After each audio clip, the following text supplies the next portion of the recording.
Hello, welcome back. A number can be considered as a strong witness if these properties must be true. We are given A and N, right? We need to find R and U from N. We can find out, as we discussed just a moment ago.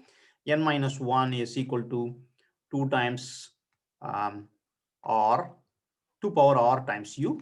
We can find R and U easily. I'll show you the algorithm very quickly. So this is what happening here. And we wanted to claim that A is a strong witness if A power U is not equal to plus or minus 1, right? If it is equal to either plus or minus 1, we say it cannot be a strong witness, right? That's why we're returning false. So when the control reaches this portion of the code, we know for sure that our A power U mod N is not equal to plus or minus 1. Okay. And then we are generating the sequence A power 2U, meaning square of the previous term, A power 2 square U, all the way until we will do A power 2 power R minus 1 U. Okay, this is nothing but just taking the previous term, squaring it, right?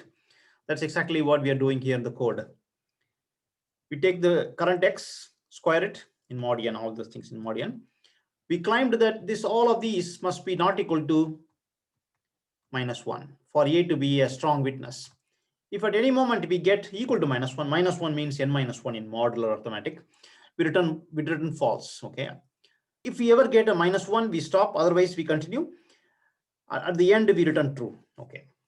That's basically the idea of strong witness. And this is a strong witness for the argument that N is a composite number. Okay, A is the witness that helped. We proved the theorem earlier that if N is prime, we will not be able to find a strong witness. If we find a strong witness, N must be a composite number. That's the idea. Okay, so now let me show to you the basic algorithm that will find R and U from N. That's not so complicated. What are we trying to do here? We assign U to be N, and we keep on dividing it by 2 in the loop. That means the complexity of this algorithm is just log of N, right? Because we're traversing all the bits of N. So it's a logarithmic time algorithm to traverse the entire number N, okay, the bits of N. So we are able to find R and U from N, and then we check whether the number A is a strong witness, as I explained on this side here. Okay, if it is a strong witness, we return true, otherwise we return false. Okay.